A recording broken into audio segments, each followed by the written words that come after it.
country will come back. It'll go through a big recession and everything, but it'll come back, and it's coming back. So don't ever worry about America. It'll tell you, you're in the right place. The lessons are that people will continue to make the same mistakes they've made.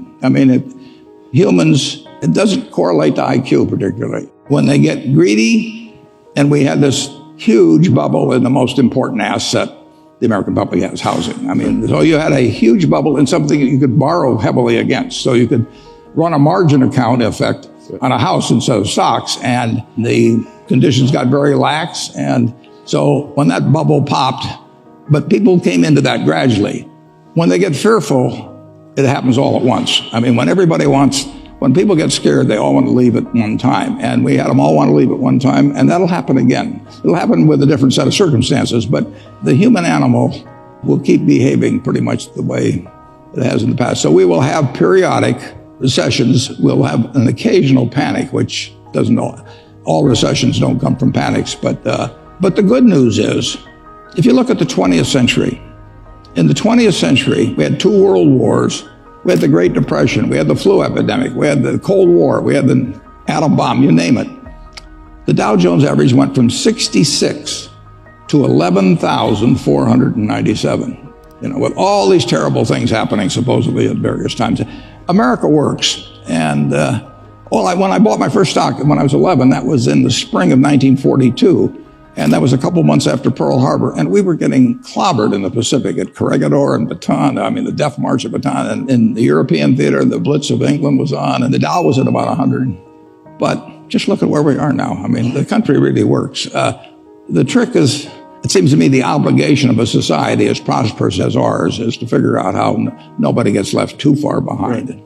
You will have periodic recessions, and you will have an occasional panic brought on by something that who knows where it comes from, and the thing to remember at that time, I wrote an op-ed piece in the New York Times in the fall of 2008, and I said, the country will come back. It'll go through a big recession and everything, but it'll come back, and it's coming back. So don't ever worry about America. It'll tell you, you're in the right place. The most important thing is to be able to define which ones you can come to an intelligent decision on and which ones are beyond your capacity to evaluate.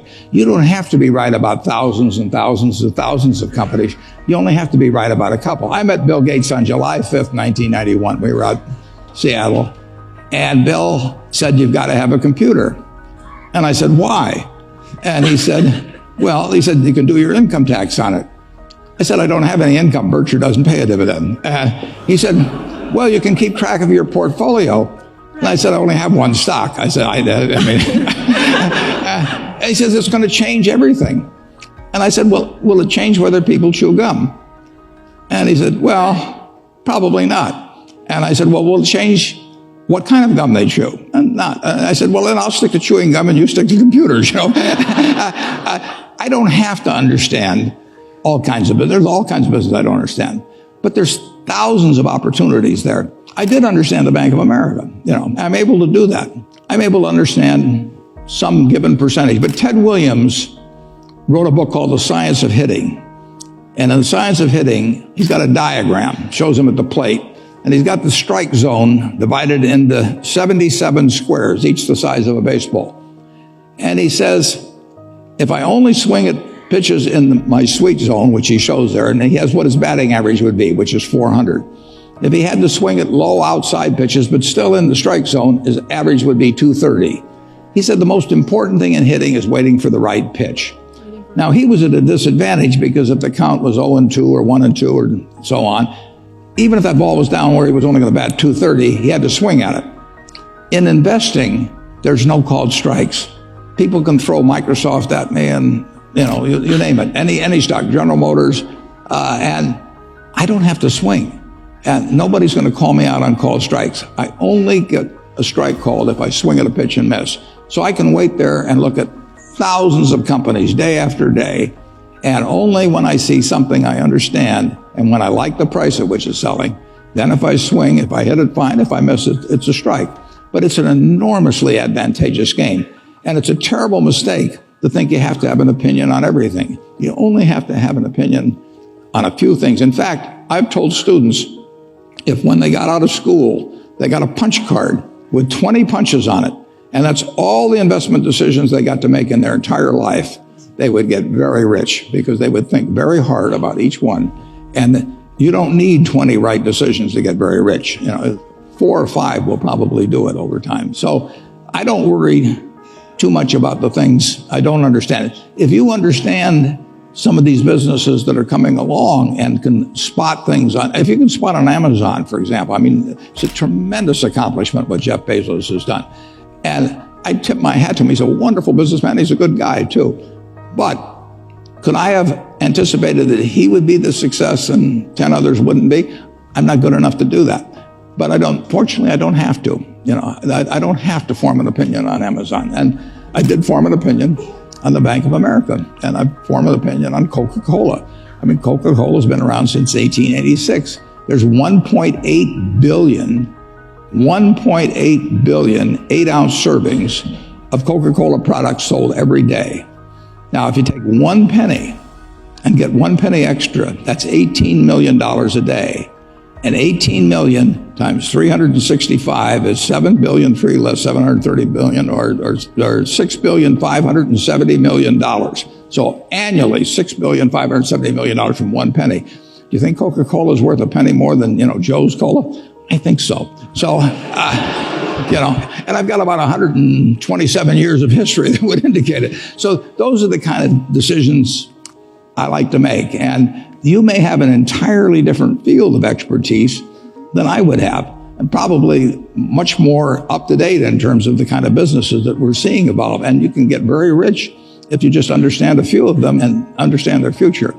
But fortunately, I don't have to. If we go into Heinz, I look at people pouring ketchup on, hamburgers and potatoes.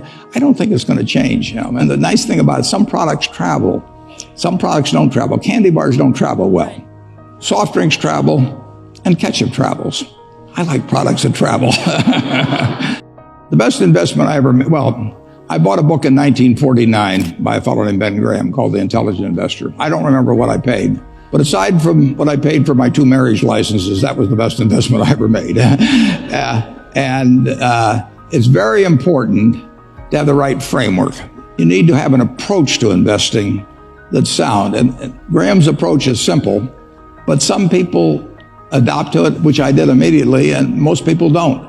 But if you have the right philosophy, you will find opportunities as you go through the next 20, 30, 40, 50 years. And frankly, you're most likely to find them in periods when we were having the panic.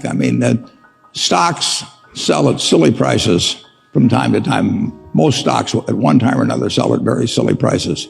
And it doesn't take a high IQ to figure out that they're cheap, but it does take a temperament that's willing to step up and actually act. I tell people, if they're going into the investment business, if you got 160 IQ, sell 30 points to somebody else because you won't need it. I figured out very early, you don't have to be that smart in this business, which is fortunate, but you do have to have the right temperament. And you have to be able to ignore what other people are saying and simply look at the facts and decide, is this stock which is selling at X worth 2X? And occasionally you'll find things like that. And when you don't find them, you don't do anything. So that's my generalized stock tip, no names. You mentioned that people will make the same mistakes in terms of the boom-bust cycle. But there have been several recent financial developments, such as the creation of derivatives, which has since exploded recently, and you once called derivatives weapons of mass destruction. Right. Now that derivatives are a $700 trillion industry, do you see this as setting the stage for the next financial crisis? It's very hard to tell that, we've enacted Dodd-Frank, and if you look at what happened in September and October of 2008, there were some extraordinary things done. The Federal Reserve poured $85 billion into AIG, and if they hadn't, our world would be very different. Hank Paulson guaranteed money market funds at a time when 30 million Americans with money market funds were panicking, and when $300 billion in 3 days had gone out of the non-government money market funds, 125 of it had gone back into the government. $300 billion, that was almost equal to the deposits of Wells Fargo or Wachovia at the time, which were then two separate institutions. Both of those authorities have essentially, I don't think they can do that under Dodd-Frank. When there's a panic, the only thing that will stop it, basically, is when somebody who has the ability and the will says, I'm going to do whatever it takes. And basically, that's what Bernanke and Paulson, and finally, Congress in a kind of a reluctant way. There will be another panic. Where it comes from, who knows? But when that time comes, the question will be, are the people who have panicked, who have frozen, who have caused the economic engine to stop, will they believe and come right back and be doing something? And I'm not sure what's been enacted is a plus or a minus in that regard. Regardless, the country will come through, but it's very hard to write regulations that will keep people from acting foolishly, particularly when acting foolishly has been proven very profitable over the preceding few years. It's just the way it works. Humans, they all think they're Cinderella at the ball, and they think, as the night goes along, the music gets better and the drinks flow and everything, they all think they're going to leave at 2 minutes to 12. And of course, there's no clocks on the wall and they're still dancing. So it'll happen again. But buy when it happens. I'll be buying. There is a very, I think, structural problem as a market system gets more and more specialized. If you go back to an agrarian society like we had a couple hundred years ago with most people working on a farm, most people fit most job requirements. I mean, it was, as the world has become more and more specialized, I think we keep moving away from that. So a market system will not pay well for a significant percentage of society. They aren't needed to keep GDP itself going up and people at the top. And I think government has to address that. I sometimes toss out to students this proposition. Imagine that it's 24 hours before you're born and you're sitting there, Johnny or Joni, we don't know yet, and you're in the womb and a genie comes. And the genie says, John or Joni, you strike me as a remarkable potential human being, and I'm going to give you an enormous responsibility. I'm going to let you decide the world, how the world is going to work into which you're going to emerge. You can decide on the economic system, the social system, the political system. You design it. And whatever you design, that's going to be the system in which you live, your children live, grandchildren live. And you, being wise beyond your minus 24 hours of age, say, I know all about you, genies. What's the catch? And the genie says there's one catch. Just before you emerge, having designed the system, put it in cement, you're going to go over to that barrel over there that has 7 billion slips in it, one for every human being in the world, and you're going to pull out a slip. It may say male, it may say female, it may say white, it may say black, it may say infirm, it may say strong, it may say bright, it may say below average, it may say United States, it may say Bangladesh. Now, not knowing which ticket you're going to pull out, what kind of a world do you want to design? Well, you certainly want to design a world that produces lots of goods and services and keeps producing more and more. You want a lot of stuff around. It could be the world's fairest society, but if it's on a barren desert island, it isn't going to do anybody good. So you really want something that works in terms of output. But once you have something that works in terms of output, you certainly want something that eliminates fear from everybody's life. Now, that doesn't just mean a lot of cops. It means fear of old age, fear of health, all of those problems. And you certainly want a system not knowing what tickets you're going to get that takes care of the people that don't survive so well in that market system, which maximizes the amount of output, your first goal. And I think we've done a wonderful job at the first stage. We have turned out lots of stuff. We have not thought as much, although we've thought a fair amount. I mean, when Social Security came in and all of that, I mean, this country has developed in terms of thinking about how a rich family should behave. But I think we are in the stage where we need to focus more on making sure that the people who get the bad tickets do better than they are. And, we said that blacks were 3/5 or slaves were 3/5 of a person back when we started. And said, we said all men are created equal in 1776, and in 1789 we said blacks are 3/5 of a person. We not only said all men are created equal, but in the Gettysburg Address, Lincoln repeated it. It was 1920 before we passed the 19th Amendment for women. So we just treated women as a essentially different class for all those years. So I think we've gone significantly in the right direction. in terms of behaving better as a society. And I think we've gone terrifically in the right direction in terms of turning out lots of stuff. But I think we have to address the question of how do you treat the people that are left behind in a system that maximizes the output of goods and services. And that can only come through government. The economy is getting better. We are in an experiment which hasn't really been tried before. I mean, Fed has $8.5 trillion balance sheet, and buying securities is usually easier than selling securities, as sometimes people find out. So we don't know how this game plays out. And just the announcement, whenever it was a few months ago, that tapering was going to occur, that had some significant market reactions, probably 100 basis points or so in the 10-year. And what will happen when if they actually try to deleverage the Fed? I mean, what has happened is the American public deleveraged and the government leveraged up through the Fed.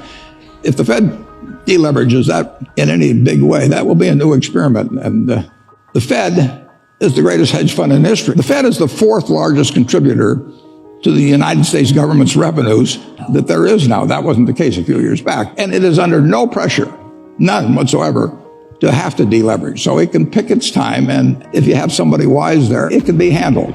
But it is something that's never quite been done on this scale. It'll be interesting to watch.